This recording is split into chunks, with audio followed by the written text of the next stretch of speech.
Hi friends, কি খবৰ আপোনালোকৰ আশা কৰিছো সকলোৰে ভাল পুনৰ এটা নতুন ভিডিও লৈ মই দীপাঞ্জলি আপোনালোকৰ মাজলৈ আহিছো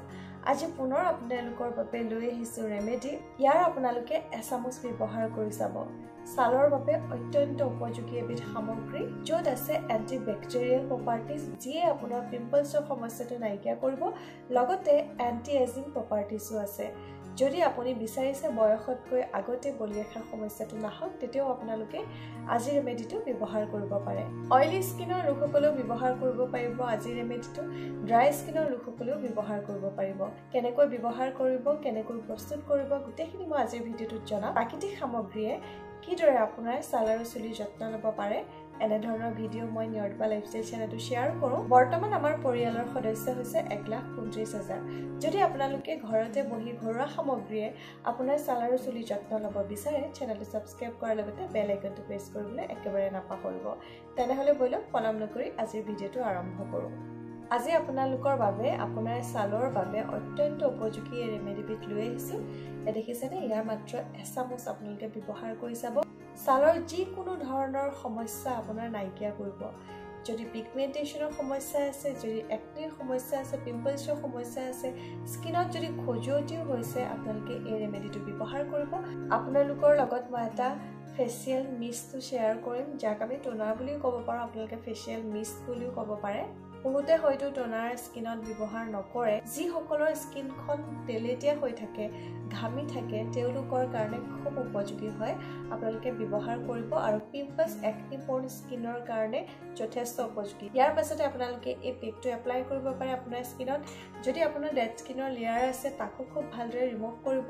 ওপেন প'ৰ্ছৰ প্ৰবলেমটো নাইকিয়া কৰিব ব্লেক হেডছ বা হোৱাইট হেডছৰ প্ৰবলেমটো নাইকিয়া কৰিব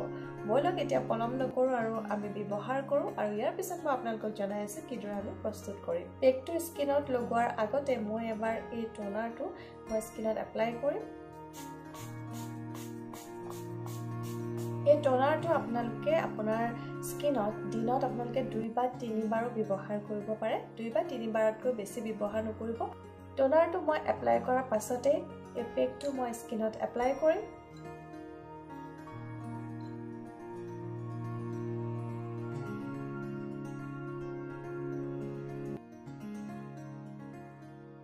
পেকটো এপ্লাই কৰাৰ পাছতে ভালদৰে মাসাজ দিব যাতে আমাৰ যিমানবোৰ স্কিনত থকা লেতেৰা আছে খুব ভালদৰে সাফা হয় ব্লেক হেডছ বা হোৱাইট হেডছৰ প্ৰবলেমটো নাইকিয়া কৰিব ওপেন প'ৰ্ছৰ প্ৰবলেমো নাইকিয়া কৰিব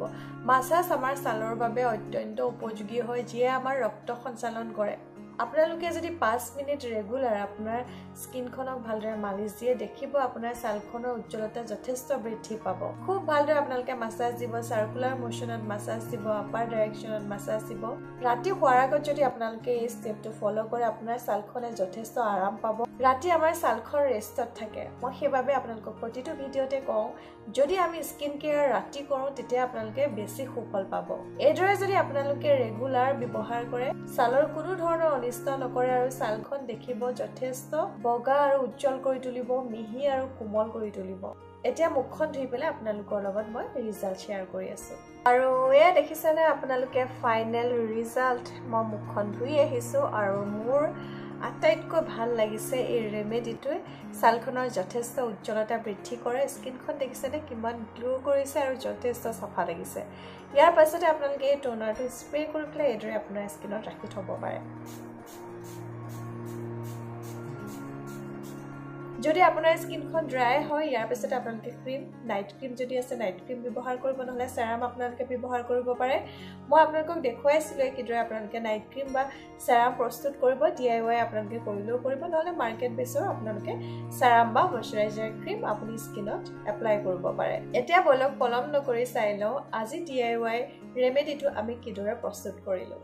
আজি যেটো মেইন ইনগ্ৰেডিয়েন্ট হয় যেটো প্ৰধান সামগ্ৰী হয় আপোনালোকে কেৱল মুখতে নহয় আপোনাৰ চুলিটো ব্যৱহাৰ কৰিব পাৰে ইয়াৰ বাবে মই এটা সচত প্ৰথমতে পানী লৈছো প্ৰায় 2 কাপ মান পানী লৈছো পানী লোৱাৰ পিছত মই ইয়াত ব্যৱহাৰ কৰিছো প্ৰায় এচামুচ মান গ্ৰীণ টি এতিয়া আমি এই পানীখিনি ভালদৰে বইল কৰি লম যত মই গ্ৰীণ টি এচামুচ দিছো গ্ৰীণ টিত আছে এন্টিবেক্টেৰিয়েল প্ৰপাৰ্টিজ আছে যিয়ে আপোনাৰ স্কিনত হোৱা পিম্পলছৰ প্ৰবলেম বা একনি প্ৰবলেমটো নাইকিয়া কৰিব লগতে খজুৱতিৰ সমস্যাৰ কাৰণেও খুব উপযোগী গ্ৰীণ টি মই 2 কাপ পানী দিছো যেতিয়া ইয়াৰ পৰিমাণ 1 কাপ হ'ব তেতিয়া আমি গেছটো অফ কৰি দিম গ্ৰীণ টিৰ যিমানখিনি ঔষধি গুণ আছে সেই গুণখিনি যাতে পানীৰ লগত মিক্স হৈ যায় ইয়াৰ কাৰণে আপোনালোকে খুব ভালদৰে বইল কৰি ল'ব এয়া দেখিছে পানীৰ পৰিমাণটো কমিছে এতিয়া মই গেছটো অফ কৰি পেলাই ঠাণ্ডা হ'বলৈ দিম ঠাণ্ডা হোৱাৰ পাছতে আপোনালোকে সেকি ল'ব এটা স্প্ৰে বটলত আপোনালোকে ষ্ট'ৰ কৰি ৰাখিব এতিয়া বলক আমি পেকটো বনাম ডোনাৰ বনাওতে মই যিখিনি গ্ৰীণ টি ব্যৱহাৰ কৰিছিলো প্ৰায় 1 চামুচমান মই গ্ৰীণ টি ব্যৱহাৰ কৰিছিলো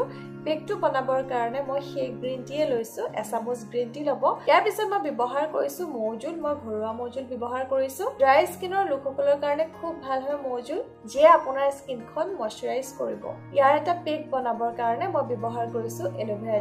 এলোভেৰা জেল মই 2 চামুচ ব্যৱহাৰ কৰিছো যদি আপোনাৰ ওচৰত দৈ গাখীৰ আছে যদি আপোনাৰ স্কিনখন শুকান হয় তেতিয়া আপোনালোকে দৈ গাখীৰ ব্যৱহাৰ কৰিব পাৰে মই 2 চামুচ এলোভেৰা জেল দি পেলাই খুব ভালদৰে মিক্স কৰি লৈছো আৰু মিক্স